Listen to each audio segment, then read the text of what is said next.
Number 5, life comes from life. To me, it's much more plausible to believe and assert that life came into existence from a creator rather than life coming into existence from a rock.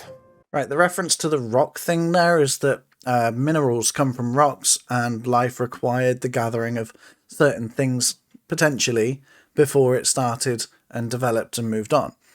Ultimately, life, you can think of it as simply by going backwards. Okay, we've got complex organisms. Eventually, we know for sure that they were like single-celled organisms, and we know that there was even simpler versions of those things in the past. I'm no expert.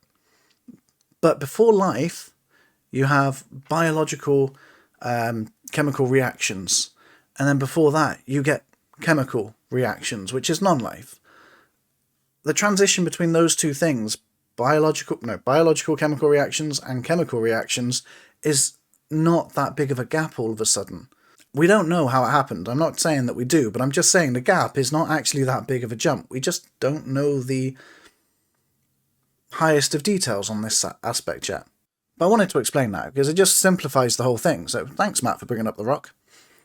We definitely didn't come from it. We weren't birthed from rocks. Rocks didn't grow us on them like fungus or moss. Okay. But, you know, it does lead into a good way. And you're never going to stop using the rock shit because you saw it in one book or one article somewhere and you've gone with it and ran off with it. And misquoted it as well because it was just that water rained on rocks, rocks eroded, minerals came from rocks. And his main point was life comes from life. You know, the birds and the bees. You came from a person, or two people, probably, and they came from two people individually, so that would be like 4 people, and so on and so forth. You know, life comes from life.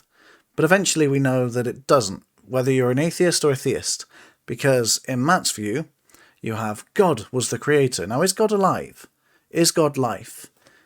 If he is, then you must go back to your cosmological argument. And where does life come from? Life comes from life. So God must have came from life, because he's life.